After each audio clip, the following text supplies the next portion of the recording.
Hello my dear friends, आज के class में आप सबों का स्वागत है। आज के क्लास में मैं पूरी वीडियो एक टॉपिक पर करने वाला हूँ। वो टॉपिक है प्रॉफिट एंड लॉस। तो प्रॉफिट और लॉस को जो भी स्टूडेंट्स अगर नहीं समझ पाते हैं या इसमें प्रॉब्लम होता है तो उसमें सबसे पहले क्या करना होता है इसके बारे में समझें। प्रॉफिट एंड लॉस के टॉपिक में सबसे पहले हर क्वेश्चन एक टॉपिक से जुटा होता है। प्रॉफिट एंड लॉस इसका मतलब होता है लाभ या हानि, लाभ और हानि। तो कोई भी चीज हम जिस दाम पर खरीदते हैं उस दाम को हम लोग बोलते हैं क्रय मूल्य, और कोई भी चीज जिस दाम पर हम लोग बेचते हैं उसको बोलते हैं विक्रय मूल्य। अब देखिए कि लाभ कब होगा और हानि कब होगा। जब विक्रय मूल्य बड़ा हो जाएगा और क्रय मूल्य छोटा हो जाएगा तो ऐसे समय में लाभ हो जाएगा। लेकिन यही पोजीशन जब क्रय मूल्य बड़ा हो जाएगा और विक्रय मूल्य छोटा हो जाएगा तो ऐसे समय में हानि हो जाएगा। लाभ हानि समझ गए। जब क्रय मूल्य बड़ा होगा विक्रय मूल्य छोटा होगा तो हानि होगा, और जब विक्रय मूल्य बड़ा होगा क्रय मूल्य छोटा होगा तो लाभ होगा। चलिए एक एग्जाम्पल उदाहरण के साथ इसको सीखते हैं कि क्रय मूल्य कैसे बड़ा है और कैसे छोटा है। माना क्रय मूल्य 500 रुपया और विक्रय मूल्य 300 रुपया। अब देखिए कि ये दोनों में कौन बड़ा है, क्रय मूल्य बड़ा है या विक्रय मूल्य बड़ा है। निश्चित रूप से विक्रय मूल्य छोटा है और क्रय मूल्य बड़ा है। तो क्या है, क्रय मूल्य जब बड़ा होगा तो हानि होगा। तो यहाँ हानि निकाल सकते हैं। हानि निकालने के लिए एक सूत्र होता है, उसका क्रय मूल्य घटाव विक्रय मूल्य।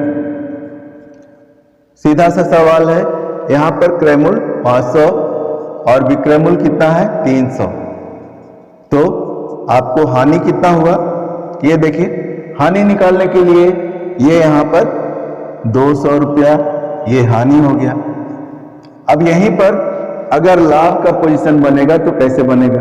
तो सबसे पहले एक टॉपिक आप सीख लीजिए, हानि निकालना आप सीख गए। अब हानि प्रतिशत निकालना सीख जाइए। हानि प्रतिशत कैसे निकलता है। हानि प्रतिशत का फॉर्मूला होता है हानि प्रतिशत इक्वल टू हानि गुना 100 बटा क्रय मूल्य। तो यहां हमारा हानि कितना है 200 गुना 100 और क्रय मूल्य कितना है 500 रुपया। अब इसको सीधा सीधा डिवाइड कर दीजिए। 0 से 0, 0 से 0, डबल 0 कट गया, नीचे 2 बचा, 5 बचा, और इस 5 से 40 बार में 200 कट जाएगा। देन हानि जो है यहां पर 40% आंसर हो गया। इस तरह से हानि निकालना सीख गया। अब इसी चैप्टर में हम अगला सीखते हैं लाभ निकालना। लाभ निकालने के लिए क्या होगा, जब यहां पर विक्रय मूल्य जो है बड़ा होगा यानी 500 रुपया विक्रय मूल्य हो जाएगा और क्रय मूल्य क्या हो जाएगा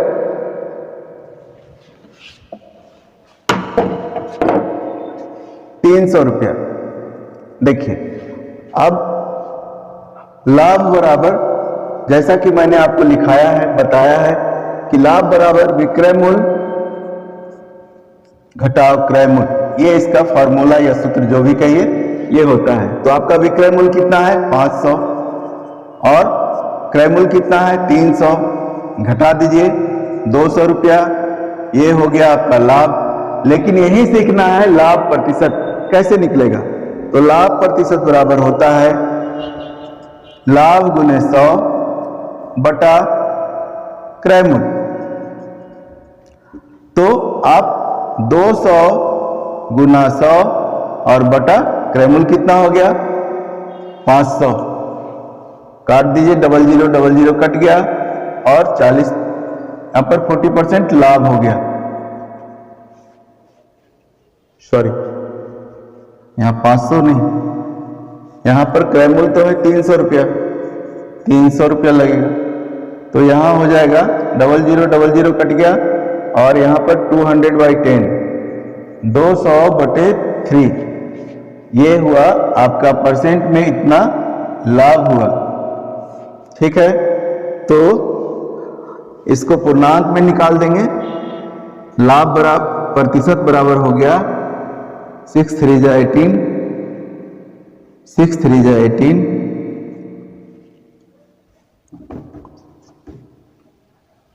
2/3, ये आंसर हो गया इतना परसेंट। तो इस तरह से लाभ प्रतिशत और हानि प्रतिशत दोनों निकालना सीख गए।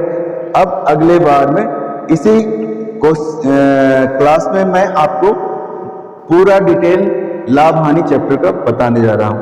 तो भाई लाभ और हानि जब ये निकालना सीख गए तो इसके बाद हम सीखेंगे कि सर लाभ हानि तो सीख गए, अब हमको क्रय मूल्य निकालना सिखाइए, विक्रय मूल्य निकालना सिखाइए।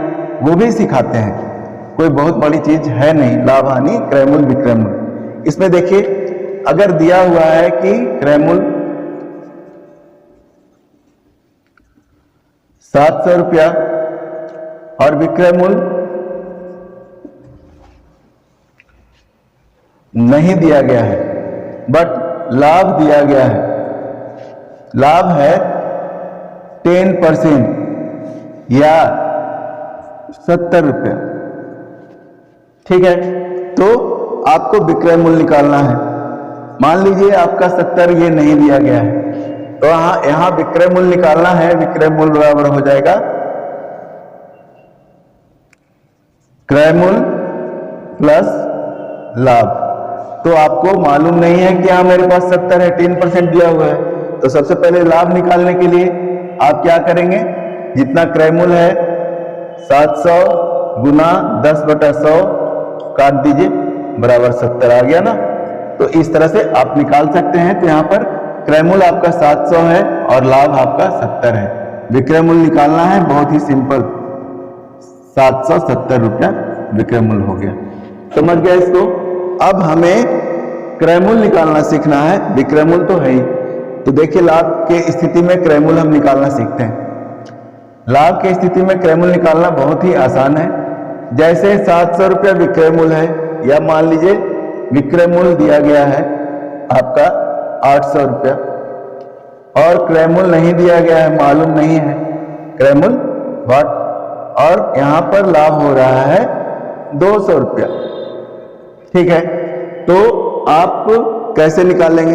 तो क्रय मूल्य जब 200 रुपया दिया गया है, क्रय मूल्य जब नहीं है, लाभ दिया गया है, तो ऐसे हालात में ये इसका क्रय मूल्य बराबर क्या लिखते हैं, विक्रय मूल्य माइनस लाभ। तो आपका विक्रय मूल्य यहां कितना है 800 रुपया माइनस 200 रुपया बराबर 600 रुपया, ये हो गया आपका क्रय मूल्य। तो इस तरह से आप क्रय मूल्य और विक्रय मूल्य लाभ निकालना सीख गए। अब हानि निकालना सीख जाइए। इसके बाद आपके इस चैप्टर में कुछ नहीं रखा है, सिर्फ सेंटेंस बना करके उल्टा और सीधा किया जाता है। उस सेंटेंस को, क्वेश्चन को खूब बढ़िया से पढ़िए और आप आराम से निकाल सकते हैं। तो देखिए अब हानि की स्थिति में यहां हानि हो रहा है, तो निश्चित रूप से हानि हो रहा है। तो आपका अगर विक्रय मूल्य निकालना है, विक्रय मूल्य निकालना है, क्रय मूल्य दिया गया है, क्रय मूल्य 500 रुपया और हानि दिया गया है 150 रुपया। विक्रय मूल्य निकालें। विक्रय मूल्य निकालने के लिए क्या होगा, क्रय मूल्य माइनस हानि।